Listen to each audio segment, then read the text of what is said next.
Okay बेटा, हम लोग पहुंचे एडमिशन ऑफ अ पार्टनर में सम्स वाले पेजेस, टीएस गरेवाल क्वेश्चन 83।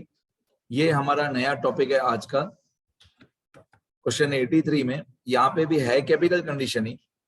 अगर आपको याद हो तो हमने जो पहले क्वेश्चन 77 किया था उसमें क्या था, 77 में और ये 83 में क्या फर्क है।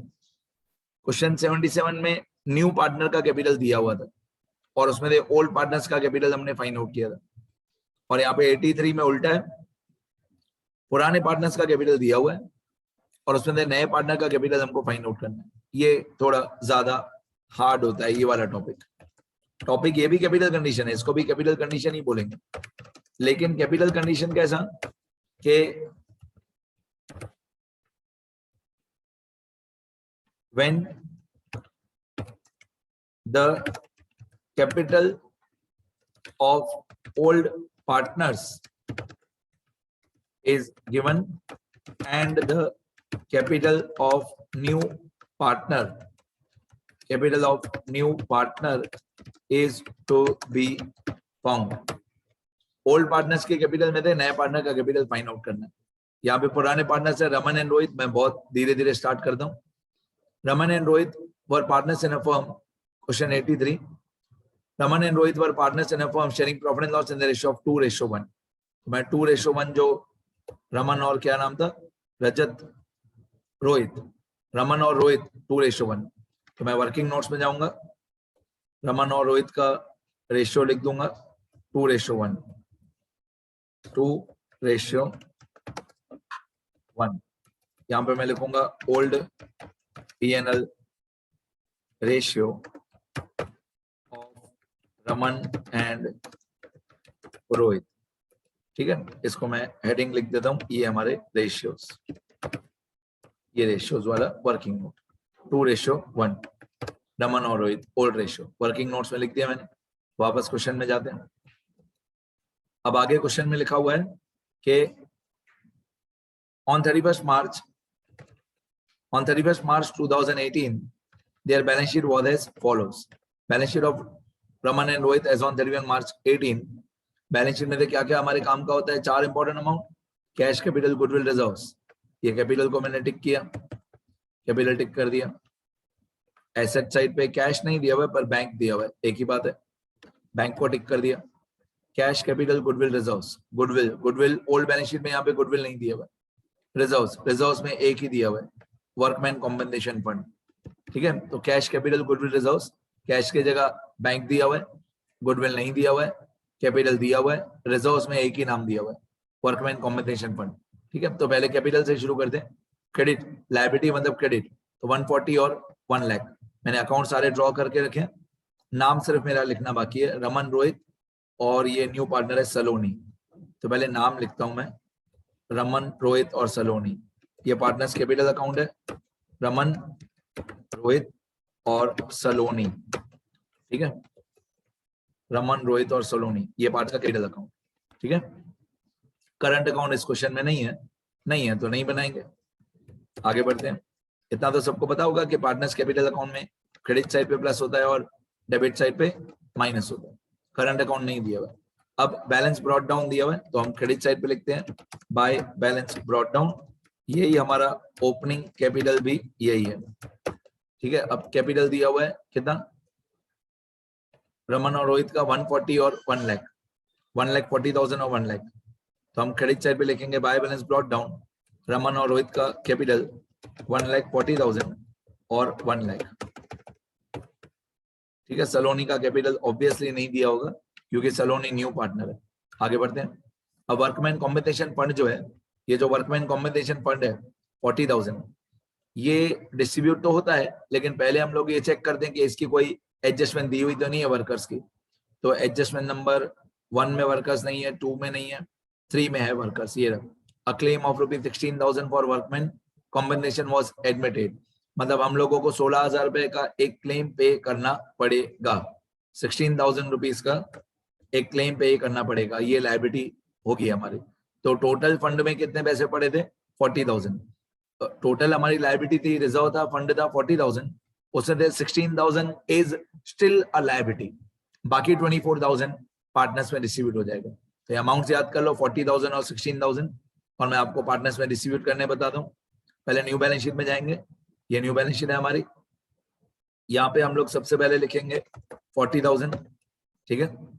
अब यहाँ पे लिखेंगे WACF। अब एग्जाम में पूरी स्पेलिंग लिखना, workers accident compensation fund, workers accident compensation fund कितना था 40,000। अब इसमें से 16,000 अभी भी हमको पे करना बाकी है, 16,000 इज स्टिल पेएबल।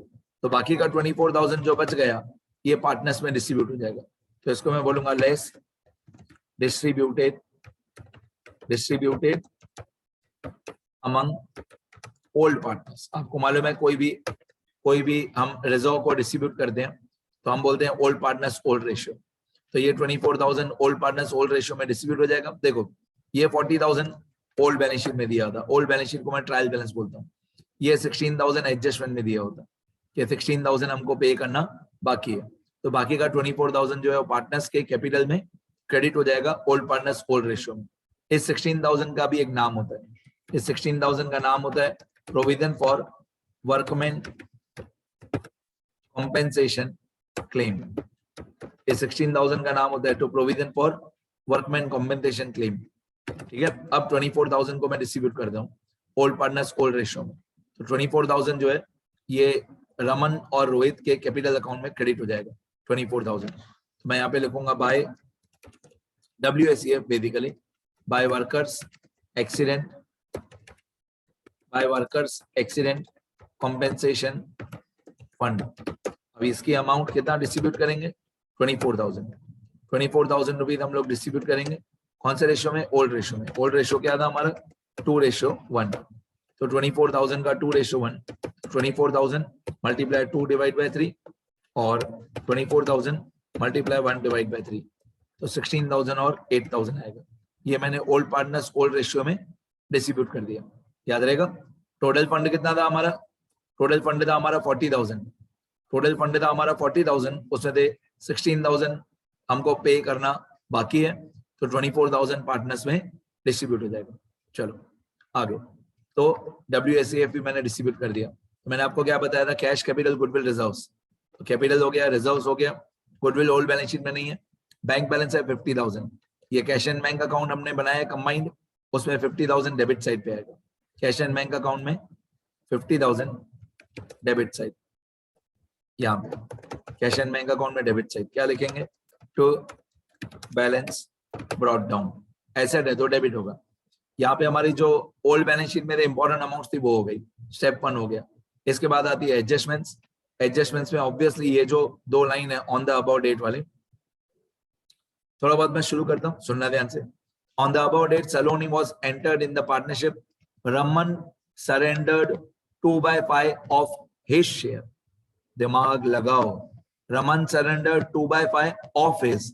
मैंने थियरी वाले पेजेस में जब केस ए से लेकर एफ तक समझाया था तब डिटेल में मैंने बताया था फ्रॉम और ऑफ में फर्क है।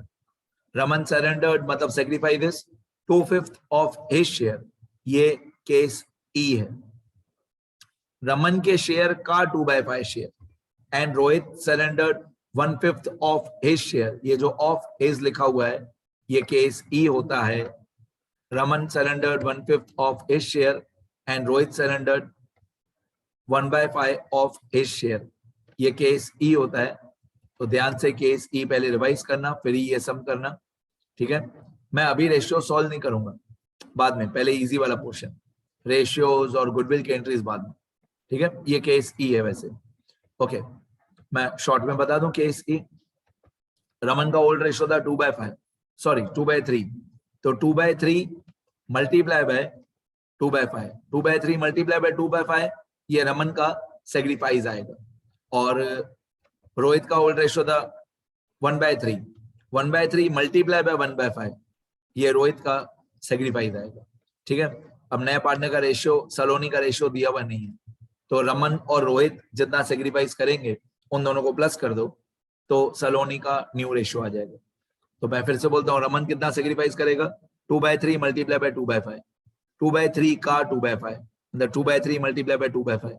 और रोहित कितना सेक्रीफाइस करेगा 1/3 मल्टीप्लाई बाय 1/5, ठीक है। फिर दोनों पुराने पार्टनर्स का सेक्रीफाइस प्लस कर दोगे तो सलोनी का रेशियो आ जाएगा। डन। आगे मैं लिख के भी बताऊंगा, चिंता मत करो, सब कुछ मैं लिखूंगा। Plant and machinery will be reduce by 35,000। ये बाय शब्द पे ध्यान देना, बाय और अप टू के बहुत बड़ा खेल होता है। बाय अगर लिखा हुआ है रिड्यूस बाय 35,000, तो ये 35,000 हमारा लॉस हुआ, ठीक है, ये 35,000 हमारा लॉस हुआ।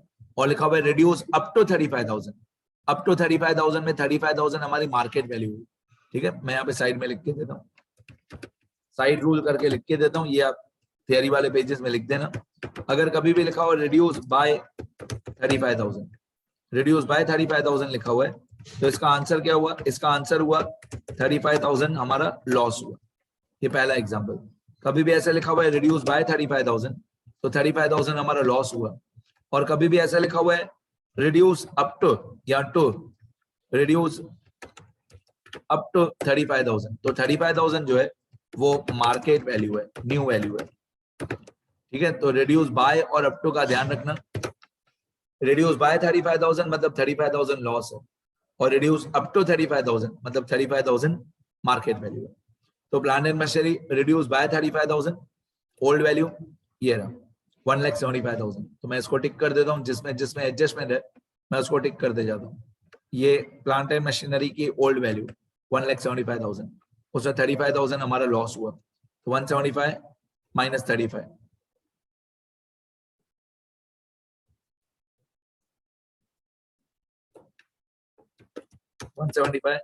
माइनस 35।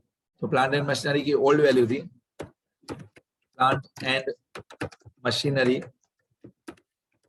की ओल्ड वैल्यू थी 175, उससे 35,000 लॉस हुआ।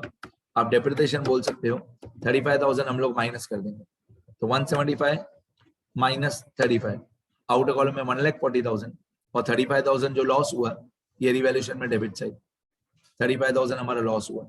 क्या लिखेंगे इसको? 35,000 को इसको हम लिखेंगे टू प्लांट एंड मशीनरी, सिर्फ प्लांट एंड मशीनरी लिखेंगे बस 35,000, ठीक है। ये वीडियो लेक्चर यहाँ तक ही। समझने के लिए वीडियो लेक्चर देख सकते हो आप लोग, फिर से लिखना नहीं कुछ भी, नेक्स्ट वीडियो में बनाऊंगा उसमें दे लिखना, ठीक है। मैं मीटिंग एंड कर रहा हूँ, रिवाइज करते रहना सब कुछ।